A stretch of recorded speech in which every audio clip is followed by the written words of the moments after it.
Nah itu yang kami lalui. Tetapi tentu perjalanan panjang ini bukan berarti kemudian semuanya success story ya. Ya pastilah ada beberapa catatan penting yang nanti harus diperbaiki.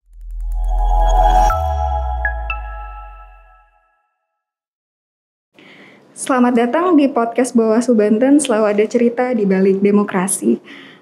Halo sahabat Bawaslu, pada hari ini kita kedatangan tamu spesial, sangat spesial, the most powerful and woman satu-satunya di Bawaslu RI, yaitu Ibu Ratna Dewi Petaulu. Selamat datang Ibu. Terima kasih. Ini udah kali kedua ya Bu ya. Benar. Jadi momennya ini persiapan pemilu 2024 juga. Mungkin teman-teman sahabat Bawaslu pengen nih dengar cerita Ibu. Kan kita udah sih yang podcast sebelumnya, tapi yang podcast sekarang pengen tahu Ibu waktu pertama kali terpilih menjadi Bawaslu, kemudian menjalankan 5 tahun karirnya di Bawaslu, kesan dan yang Ibu rasakan? Banyak ya. Saya termasuk yang bersyukur ya. Tentu teman yang 4 lainnya juga merasakan hal yang sama. Kami sudah melewati masa-masa penuh suka duka selama 5 tahun, dan insya Allah nanti tanggal 11 April tahun ini kami akan purna tugas. Dan perjalanan panjang mengawal proses demokrasi di Indonesia yang pertama kali dilaksanakan secara serentak, pemilu legislatif dan presiden dan wakil presiden, tentu bukan perjalanan yang mudah ya. Banyak batu besar, batu kecil ya. Yang kalau kita tidak hati-hati kita akan tersandung, bahkan kita bisa jatuh. Sehingga diperlukan kecermatan, kehati-hatian di dalam merencanakan, melaksanakan tugas, berkomunikasi dengan pihak-pihak yang terlibat di dalam pemilu ya, sehingga apa yang menjadi harapan kita, pemilu yang berkualitas ya, pemilu yang berintegritas, pemilu yang demokratis itu bisa diwujudkan. Nah, dalam catatan 5 tahun kami di periode ini kan mengawal proses pemilu legislatif 2019 dan pilkada dalam 3 periode 2017, 2018 dan 2020. Tentu dengan dinamikanya masing-masing. Nah, alhamdulillah semua tugas pengawasan, kemudian penanganan pelanggaran, penyelesaian sengketa itu bisa dilakukan dengan baik karena mengorganisir organisasi yang sangat besar terhadap sumber daya manusianya, baik itu ketua dan anggota ataupun sekretariat, tentu bukan pekerjaan yang mudah ya. Sementara penyelenggaraan pemilu ini membutuhkan kekuatan organisasi dengan satu visi dan misi ya. Jadi tidak boleh ada yang keluar dari barisan lah ya. Tidak boleh ada yang melakukan penyimpangan. Tidak boleh ada tindakan-tindakan yang mencederai proses demokrasi. Nah, itu dulu yang harus kami pastikan. Kalau secara internal organisasi kita sudah bisa pastikan semua jajaran itu bisa melaksanakan tugas dengan baik ya, sesuai dengan aturan dan asas pemilu yang langsung, umum, bebas dan rahasia, jujur dan adil, tentu kita akan punya kekuatan besar bagaimana kita bisa menghadapi berbagai tantangan yang akan muncul dalam proses pemilu, baik disebabkan oleh pemilih, kemudian juga oleh peserta, ataupun juga oleh penyelenggara KPU dan jajarannya. Nah, sehingga memang kami di Bawaslu Pusat ya, tentu termasuk saya di dalamnya, harus selalu melakukan langkah-langkah pembinaan ya, langkah-langkah konkret di dalam merencanakan kegiatan, bagaimana kita menyusun regulasi yang bisa menyelesaikan berbagai permasalahan yang muncul, kemudian bagaimana kita mendorong partisipasi masyarakat agar masyarakat itu berada pada gerbong yang sama dengan kita menjaga pemilu yang demokratis. Satu visi ya Bu. Iya. Kemudian juga peserta. Jadi bagaimana mereka punya kesadaran berkontestasi secara fair, ya. Jadi tidak menggunakan misalnya politik uang, politisasi sara sebagai isu-isu yang kemudian diharapkan bisa mereka dapatkan suara rakyat, tapi kan itu dengan cara-cara yang menyimpangi. Nah itu yang kami lalui. Tetapi tentu perjalanan panjang ini bukan berarti kemudian semuanya success story ya. Ya pastilah ada beberapa catatan penting yang nanti harus diperbaiki ke depan ya. Misalnya bagaimana peningkatan kualitas penanganan pelanggaran lintas lembaga yang harus ditingkatkan koordinasinya, karena penegakan hukum ini kan tidak hanya melibatkan Bawaslu, tapi juga melibatkan lembaga lain, ada KPU, polisi, jaksa, kemudian ada lembaga judicial lainnya yang ada PT UN, kemudian ada Pengadilan Negeri, Pengadilan Tinggi, kemudian ada Mahkamah Agung, dan terkait dengan hasil ada Mahkamah Konstitusi. Nah ini semua harus memiliki koordinasi yang kuat agar proses penegakan hukum itu bisa berjalan dengan baik. Kemudian meningkatkan partisipasi masyarakat, bukan hanya menggunakan hak pilih pada hari H ya, tapi juga bagaimana masyarakat itu menjadi bahagian yang sadar bahwa proses ini harus diawasi. Kalau ada pelanggaran harus dilaporkan. Nah, kemudian juga meningkatkan kesadaran hukum dari peserta bahwa pemilu itu kan sebenarnya adalah bagian dari menegakkan kedaulatan rakyat. Daulat rakyat itu berarti kan kita menjunjung tinggi suara rakyat harus didapatkan dengan cara yang jujur. Nah ini yang harus menjadi kesadaran politik dari peserta. Nah, sehingga nanti ketika suara rakyat itu didapatkan dengan cara-cara yang baik, tentu kualitas pemimpin yang lahir juga akan baik ya, dan itu sudah pasti akan mempengaruhi kualitas penyelenggaraan pemerintahan baik nasional maupun di tingkat daerah. Nah itu yang sudah kami lakukan banyak hal, dan mudah-mudahan nanti ini akan menjadi legacy yang kami tinggalkan di kemudian hari, nanti akan dilanjutkan oleh pemimpin yang baru. Beberapa program strategis ya, program unggulan misalnya seperti SKPP, kemudian kompetisi debat penegakan hukum pemilu ya, kemudian beberapa sistem informasi yang kami tinggalkan misalnya Siwaslu, Bawaslu, kemudian SIPS, Sigaru, Sigap Lapor, itu mudah-mudahan bisa dipertahankan dan bahkan nanti ditingkatkan kualitasnya sehingga nanti dia lebih punya manfaat besar buat Bawaslu. Luar biasa sekali ya Bu perjalanannya, ada suksesnya, kemudian ada challengingnya. Tapi personally Gigi pribadi itu melihat Ibu tuh sebagai woman crush karena sisi keibuannya, tapi di satu sisi sebagai perempuan tegas kayak gitu.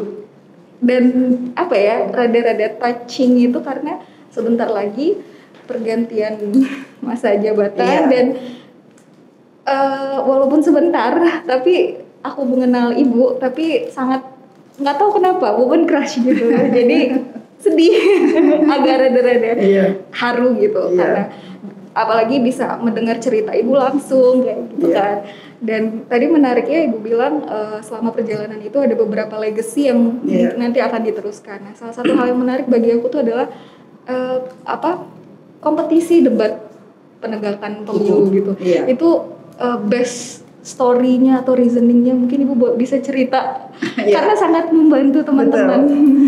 Bagi saya ini juga sesuatu yang sangat berkesan ya.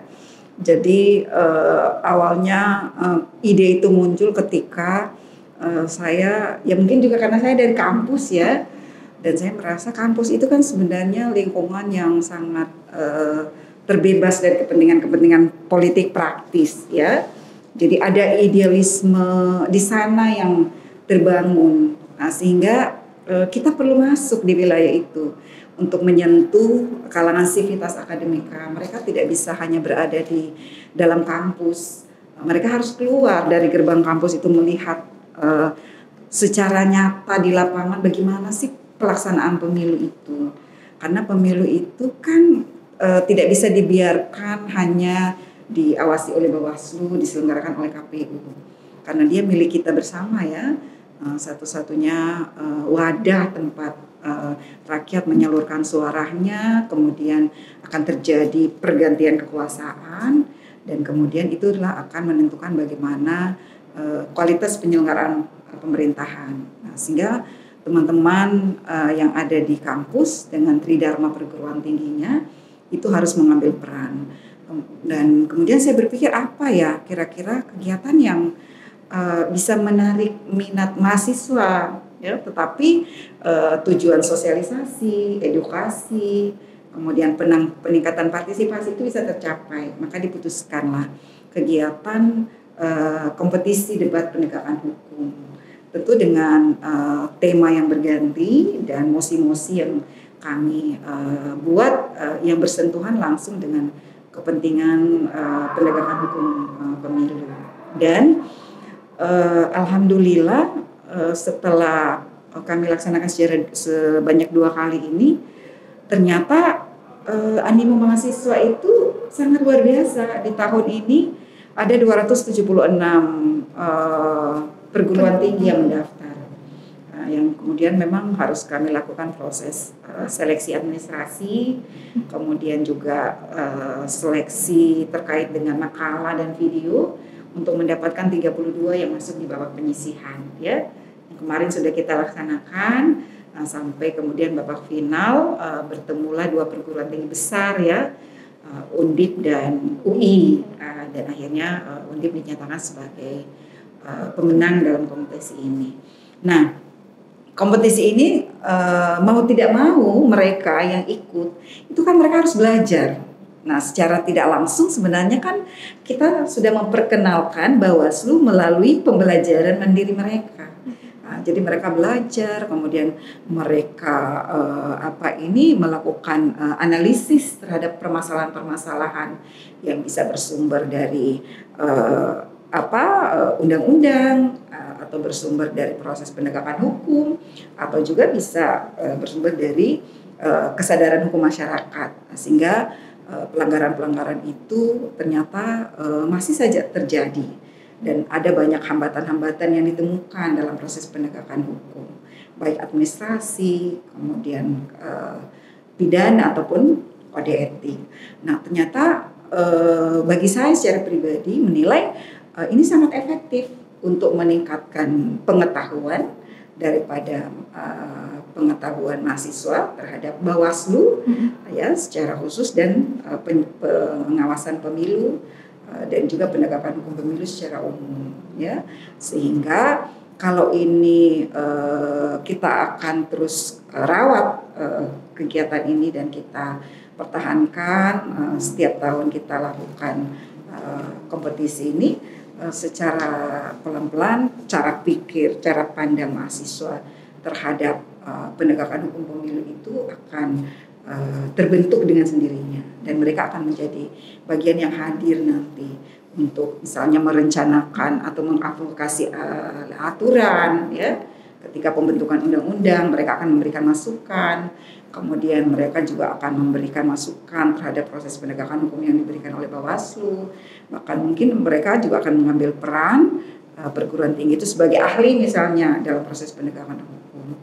Jadi itu alasan kenapa kami kemudian memilih kompetisi debat penegakan hukum ini sebagai salah satu bagian penting untuk melakukan 3 hal yang saya sebutkan tadi, ya, sosialisasi, edukasi, dan peningkatan partisipasi. Dan ini legasi yang kami tinggalkan, dan kami harap nanti teman-teman Bawaslu yang terpilih akan melanjutkan. Nah, sehingga tujuan kita untuk menghadirkan sivitas akademika menjadi bagian yang tidak terpisahkan dari fungsi-fungsi pengawasan dan penegakan hukum pemilu itu betul-betul bisa kita wujudkan bersama. Jadi efeknya masif ya Bu, Iya. terhadap kita bisa dapat insight baru, kemudian teman-teman juga excited dengan oh ini Bawaslu gitu, Iya, semacam betul, bisa memberikan betul. public image. Mereka pinter-pinter loh. Iya, saya ngelihatnya luar biasa Bu. Iya. Di Banten Mereka kebetulan betul. juga ada Iya. perwakilan kan, jadi UPH ya. iya luar biasa Iya. sih, luar biasa sekali. Jadi mereka di luar ekspektasi kami sebenarnya ya, karena ternyata pengenalan terhadap Bawaslu itu dalam waktu yang singkat sudah sangat mendalam, udah detil lah mereka mengenal tugas Bawaslu. Dengan ide-ide fresh gitu ya Bu, Betul. inovasinya. betul. paling luar biasa sih, karena kebetulan kan memang penegak kompetisi ini di bawah Ibu sebagai pimpinannya gitu Iya. kan, kemudian bisa jadi ngelit teman-teman mahasiswa untuk lebih dekat dengan Bawaslu juga. Terus tadi mungkin terakhir kali ya Bu, aku pengen tahu proyeksi Ibu ke depan nanti pemilu 2024. Kira-kira apa aja nih yang harus kita mungkin concern ke depannya, kemudian dari Bu Retna Dewi Petalolo melihat nanti pemilu 2024 itu seperti apa? Ada 4 hal yang harus kita siapkan ya, belajar dari pemilu 2019, pilkada yang sudah kita lewati di masa pandemi COVID-19. Pertama, kita harus bisa menyiapkan soal digitalisasi ya, baik itu dalam proses penyelenggaraan oleh KPU, kemudian pengawasan dan penindakan oleh Bawaslu. Karena tidak bisa kita pungkiri, ini era digital yang kita harus juga sudah masuk pada era ini di dalam proses penyelenggaraan pemilu, baik itu pengawasan baik di KPU maupun di Bawaslu ya. Tapi memang yang menjadi tantangan kita ke depan, jadi digitalisasi ini kan sebenarnya tujuan kita adalah untuk percepatan informasi, untuk memudahkan akses ya, akses informasi, dan kalau berkaitan dengan kepentingan Bawaslu, akses pelaporan dugaan pelanggaran oleh masyarakat. Jadi tidak perlu mereka harus datang ke kantor, tapi ada media yang kita siapkan secara cepat, mudah, efektif, bisa mereka gunakan. Accessible ya. Iya betul. Tapi memang perlu legalisasi ya, karena proses yang dilakukan oleh penyelenggara ini kan butuh penguatan dari aspek hukum agar kemudian tidak digugat. Karena kan pemilu yang berkualitas itu kan proses dan hasilnya itu harus bisa kita pertanggungjawabkan. Nah, proses ini apapun yang kita lakukan itu harus legal, tidak boleh ada yang tidak bersesuaian dengan apa yang menjadi pengaturan di dalam undang-undang. Nah, ini yang tentu yang masih menjadi tantangan kita ke depan, karena undang-undang pemilu dan pemilihan ini kan tidak berubah. Ya, nah sehingga bagaimana meletakkan aturan hukum yang tepat terhadap penggunaan sistem ya, teknologi informasi ini. Kalau di Bawaslu sekarang kami sudah mulai mendesainnya dalam peraturan Bawaslu, menyesuaikan dengan kebutuhan yang ada. Kemudian soal norma hukum ya. Nah, jadi undang-undang pemilu dan pemilihan yang tidak mengalami perubahan ini harus dipahami ya, bahwa ada beberapa kelemahan yang nanti akan kita temukan di dalam penyelenggaraan pemilu ya. Tapi kan karena kita sudah menyepakati bahwa pemilu itu akan dilaksanakan tanggal 14 Februari 2024 dan kemudian pemilihan 27 November 2024, tidak ada garis mundur lagi. Kita harus maju ya, dengan berbagai risiko yang bisa kita hadapi ke depan. Nah, yang paling penting kan kita harus melakukan upaya-upaya preventif untuk menangkal risiko-risiko yang muncul. Nah, kita sudah prediksi ya ke depan politik uang mungkin akan masih bisa. Politik uang itu masih menjadi suatu peristiwa yang masih akan berulang ya. Apalagi di tengah pandemi COVID-19 masih sangat tren banget Pak, ya, Bu. Ya, jadi ini memang tantangan kita yang luar biasa terberat ya, karena politik uang itu yang menjadi kecemasan kita kan seperti sudah menjadi bagian dari budaya politik, budaya masyarakat. Kalau tidak ada uang tidak ada suara, ya kan? Ini kan sangat berbahaya buat pemilu kita ya. Modusnya semakin berkembang, bahkan kadang menggunakan modus-modus yang cukup canggih ya, melalui tidak lagi cash dalam bentuk cash, tapi bisa melalui transfer ya, sehingga melibatkan lembaga-lembaga perbankan. Dan ini kan kita tidak punya kewenangan untuk bisa menembus bagaimana pergerakan pengiriman uang di dalam perbankan.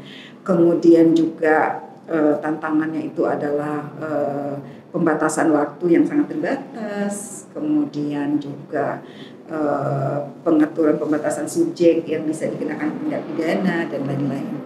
Nah, sehingga ini tidak bisa kerja sendiri ke depan. Kita memang harus menggandeng seluruh komponen masyarakat, pemilih, tokoh masyarakat, tokoh agama, ya, pemilih pemula. Kita sudah punya SKPP ya. SKPP ini kan bagian daripada program yang ingin mendorong peningkatan partisipasi pemilih, terutama pemilih pemula. Jadi ada proses penyadaran bahwa pemilu itu bukan sekedar event 5 tahunan, dia bukan sekedar seremonial ketatanegaraan, tapi itu adalah sebuah perjuangan menegakkan daulat rakyat yang harus melibatkan seluruh pemilih, termasuk pemilih pemula.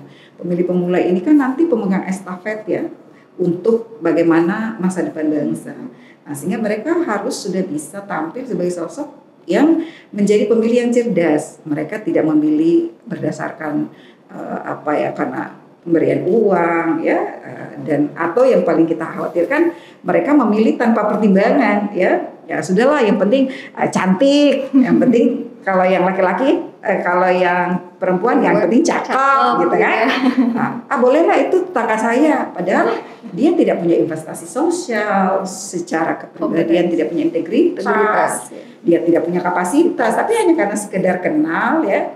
Kemudian kita menentukan pilihan. Jadi kita harus punya parameter menentukan siapa yang akan kita pilih. Nah, itu yang kita harapkan dari program SKPP ini kan. Nah, sehingga akan banyak lahir kader-kader pengawas ke depan. Nah, ini kita harapkan nanti di pemilu yang akan datang, politik uang akan bisa kita minimalisir dengan peran serta masyarakat. Karena kalau kita berharap dari peserta tanpa membangun kesadaran dari masyarakat, mungkin itu akan tidak begitu mudah akan kita selesaikan. Kemudian misalnya juga politisasi SARA, ya.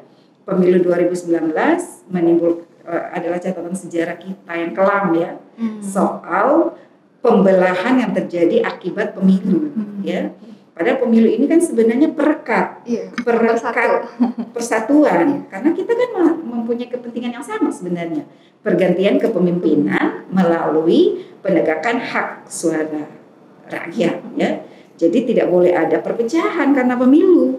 Kalau ada perpecahan berarti kan kegagalan kita di dalam mendesain bagaimana kepemimpinan itu digantikan oleh sebuah metode yang efektif, efisien dan dapat dipertanggungjawabkan. Nah, sehingga politisasi SARA ini tidak bisa juga diselesaikan hanya oleh Bawaslu. Jadi harus digandeng tokoh masyarakat, tokoh agama terutama. Jadi pendekatan-pendekatan dari aspek agama perlu dilakukan. Jadi di setiap pertemuan-pertemuan di masjid, di gereja, vihara, itu harus ada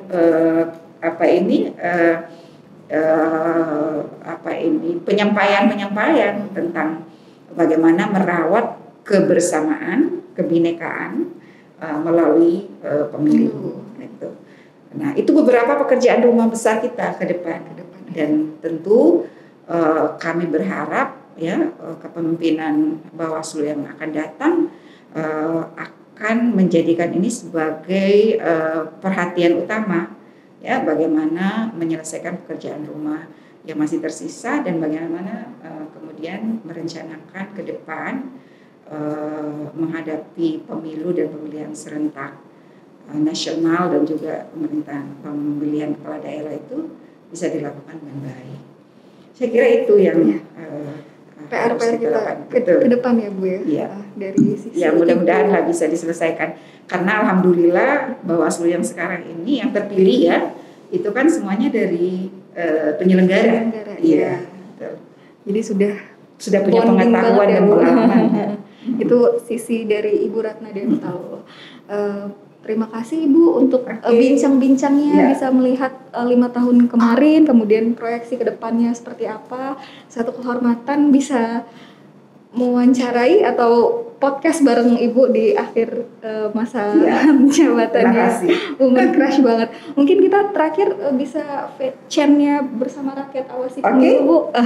Oke, sahabat Bawaslu, sekian bincang-bincang kita atau podcast kita pada hari ini dengan Ibu Ratna Demetalo. Kita bareng-bareng ya Bu. 1, 2, 3. Bersama rakyat awasi pemilu, bersama Bawaslu tegakkan keadilan pemilu.